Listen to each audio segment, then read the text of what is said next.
Hello students, I am Pratibha Barnwal. I am today with exercise 2.4 and I will just continue this exercise solving the question number 7. Okay, this exercise is from linear equation in one variable. Let us read the question. Hassan buys two kinds of cloth, shirt material and trouser material for the school uniform. Shirt material that cost rupees 50 per meter and trouser material that cost him rupees 90 per meter. बच्चों हसन ने school uniform बनाने के लिए 2 types of cloth material को purchase किया, by किया. Shirt material को by किया जो कि 50 रुपीज़ पर मीटर है और ट्राउज़र मटेरियल बाई किया, खरीदा, जो कि 90 रुपीज़ पर मीटर है. Okay, for every 3 metre of shirt material he buys 2 metre of trouser material. It means अगर वो 3 मीटर शर्ट मटेरियल खरीदता है तो 2 मीटर वो ट्राउज़र मटेरियल खरीदता है. ठीक है, for every 3 metre of shirt material he buys 2 metre of trouser material. तो बच्चों ये जो 3 और 2 के रेशियो में ये जो खरीद रहा है, तो ये शर्ट मटेरियल और ट्राउज़र मटेरियल का 3:2 क्या हो जाता है, रेशियो हो जाता है. ठीक है, अब क्वेश्चन आगे समझिए. He sells the materials at 12% and 10% profit respectively.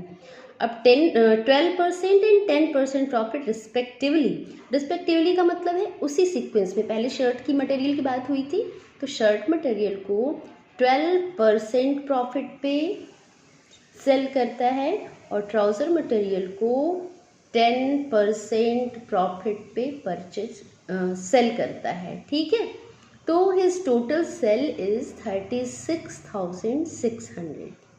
ठीक है, इस तरह से उसने टोटल सेलिंग कितनी की कर ली, यहाँ पे लिख लेते हैं. Total selling is equal two of rupees 36,600 rupees. ठीक है, तो इस तरह से शर्ट मटेरियल को 12% प्रॉफिट पे और ट्राउज़र मटेरियल को 10% प्रॉफिट पे सेल करने के बाद उसे सेलिंग प्राइस जो उसको मिलता है पूरा दोनों का मिला के 36,600 रुपीज़ का होता है. ठीक है, तो now the question is how much trouser material did he buy. तो उसने ट्राउज़र मटेरियल कितना खरीदा. ठीक है, ट्राउज़र मटेरियल आपको बताना है. तो सबसे पहले आप जानते हैं कि शर्ट मटेरियल और ट्राउज़र मटेरियल दोनों 3:2 के रेशियो में खरीदता है ना. तो लेट हसन बाइज 3x शर्ट मटेरियल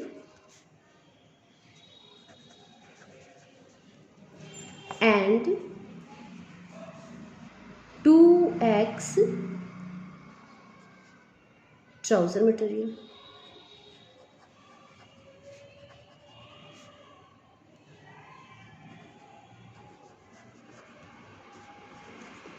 ठीक है, सपोज करिए कि उसने 3x शर्ट मटेरियल खरीदा और 2x जो है उसने ट्राउज़र मटेरियल खरीद लिया.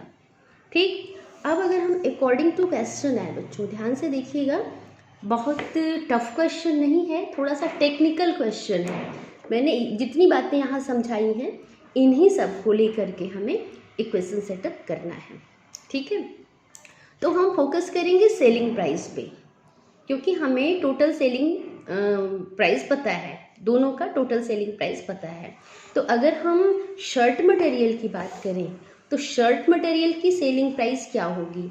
शर्ट कितना खरीदा गया, 3x खरीदा गया है. तो 3x शर्ट मटेरियल खरीदा गया, किस कॉस्ट पे खरीदा गया, 50 रुपीज़ पर मीटर कॉस्ट पे खरीदा गया. तो 50 से हमने मल्टीप्लाई किया. ठीक है, और कितने बेनिफिट पे बेचा गया, क्योंकि हम सेलिंग प्राइस निकाल रहे हैं, तो बेनिफिट पे 12% बेनिफिट पे बेचा गया. तो 12% बेनिफिट का मतलब है बच्चों कि 100% पे तो परचेज किया था और 12% बेनिफिट लेके बेच रहा है. इट मीन्स 112% पे उसे सेल कर रहा है. कितने पे कर रहा है, 112% से. तो ये तो है cost price of the shirt material.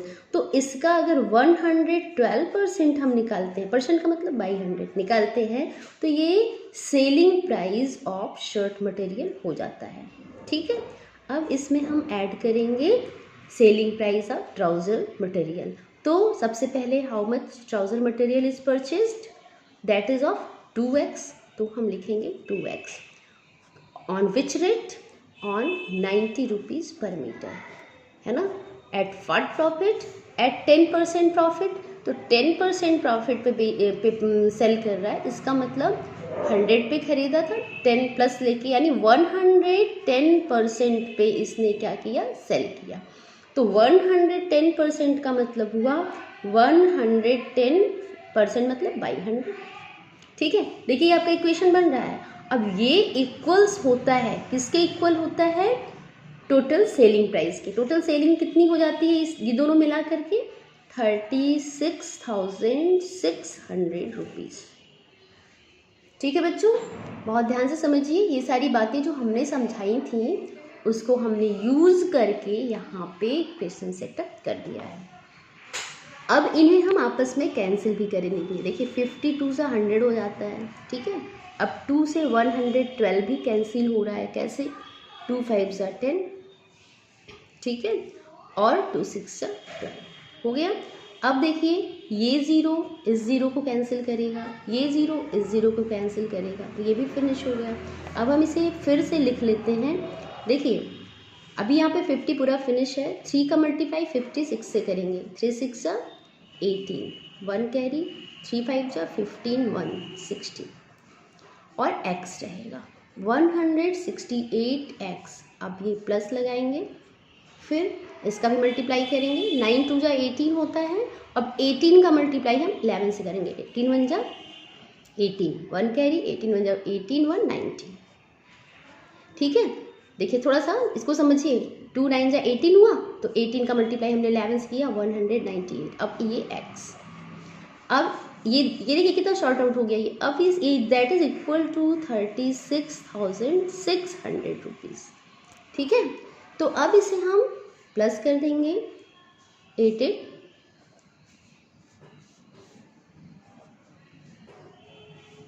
366x is equal to 36,600।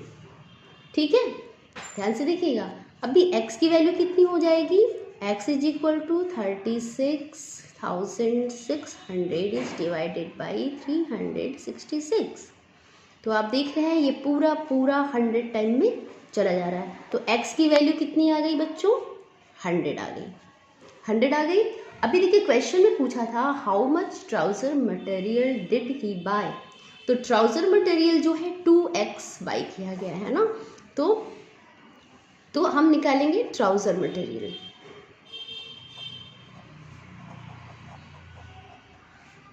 Trouser material is equal to 2x। तो 2x का मतलब 2 इंटू एक्स की वैल्यू 100, तो 200 सा 200 मीटर। ठीक है बच्चों, तो इस तरह से ये आपका 200 metre trouser material is bye.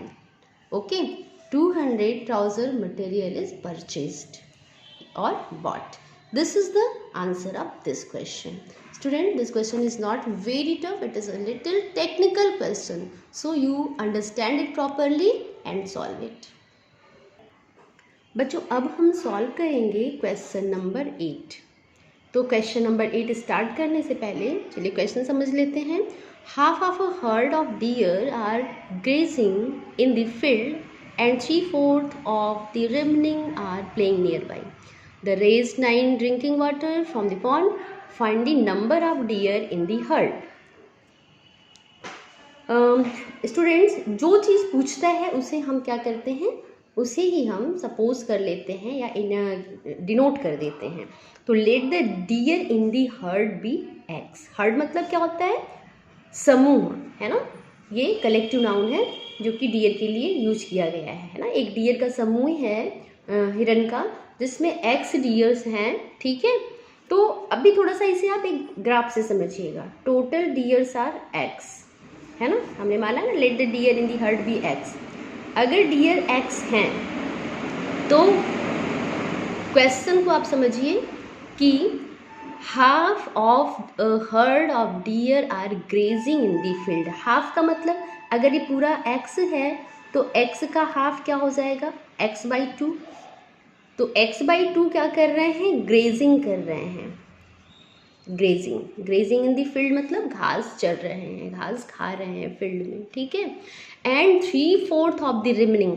तो अब आपको समझने की बात ये है कि जब हाफ जो है ग्रेजिंग कर रहे हैं तो रिमेनिंग कितने हैं, वो भी एक्स बाई टू है, क्योंकि एक्स को हमने दो इक्वल पार्ट में डिवाइड किया, तो एक्स बाई टू दो जगह हुआ।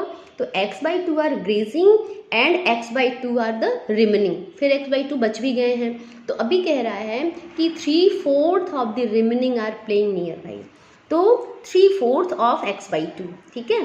तो एक्स बाई टू का 3/4 जो है वो क्या कर रहा है, playing in the nearby field, okay. तो the rest 9 are drinking water. अब इसके बाद ये, क्योंकि ये देखिए ये इतने ही प्लेइंग कर रहे हैं ना, पूरा एक्स बाई टू नहीं प्लेइंग कर रहे हैं, एक्स बाई टू का 3/4 है ना। तो ये जो हो जाता है, ये टोटल हो जाता है 3x बाई 4 2 जा 8, ठीक है। यानी 3/8x of the total deer are playing.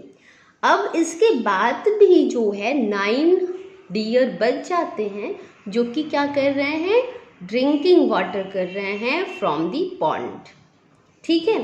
तो ये जो मैंने आपको समझाया है इसी के बेसिस पे हम अब क्वेश्चन को सॉल्व करेंगे, ठीक है। तो देखिए x by two according to question, x by two deer are grazing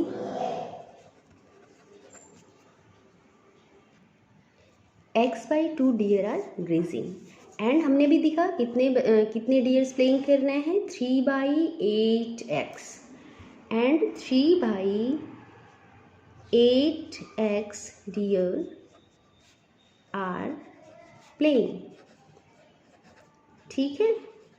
तो रेस्ट कितने बच रहे हैं जो कि वाटर ड्रिंकिंग कर रहे हैं, 9 आर ड्रिंकिंग वाटर,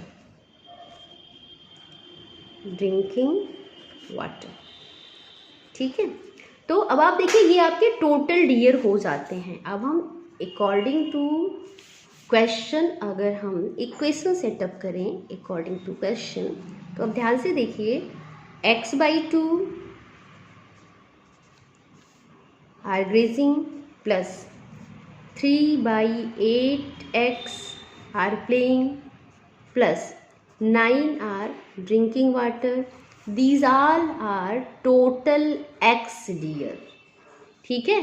ये सब मिलके कितने डियर हो जाते हैं, x डियर, क्योंकि शुरू में ही मैंने समझाया था कि let the total deer in the herd be x, ठीक है। तो अब ये इक्वेशन सेटअप हो गया, इसे हमें सॉल्व करना है और x की वैल्यू बतानी है, ठीक है। Then you can find out the number of deer in the herd. तो अभी से देखिए हम क्या करते हैं, वेरिएबल टर्म को एक साइड कर देते हैं और न्यूमेरिक टर्म को एक साइड कर देते हैं। तो इसी के बेसिस पे अगर हम करते हैं तो थोड़ा सा ध्यान से देखिएगा, x को इधर लाते हैं, 9 को उधर ले जाते हैं। तो x by two plus 3/8x, ये x उधर जाएगा तो minus x is equal to -9, ठीक है। अब हम इसे सॉल्व करते हैं। ये x को x बाई 1 भी हम सपोज कर सकते हैं, तो इनका एलसीएम होगा 8, 2 4 जा 8, 4 इंटू x 4x प्लस 8 1 जा 8, 1 3 जा 3x माइनस 1 8 जा 8, 8 into x 8x is equal to -9। अभी मैं इसे जब कैलकुलेट करेंगे बच्चों तो आप ध्यान से देखिए, 3 and 4 7x और -8x है ना। तो 7x पॉजिटिव है और 8x नेगेटिव है, तो आपका आंसर आएगा -x। जब आप इसे कैलकुलेट करेंगे -x/8 इज इक्वल टू -9। दोनों तरफ से माइनस हम कैंसिल कर देंगे, ठीक है। तो x is equal to 9 into 8, 9 8 जा 72, ठीक है। तो ये आपका पूरा कैलकुलेशन हो जाता है और x is the number of deer in the heard, that is now 72, ठीक है। तो आप बाद में आंसर लिखेंगे, यहाँ पे आंसर लिखेंगे, कैसे लिखेंगे? The number of dear, the number of dear in the herd is 72, ठीक है बच्चों। आई होप आपको ये क्वेश्चन समझ में आया होगा। अगर ये वीडियो आपको पसंद आया तो आप इस वीडियो को लाइक करना और अपने फ्रेंड के साथ जो है शेयर करना ना भूलें और चैनल को भी ज़रूर सब्सक्राइब कर दें। Thank you.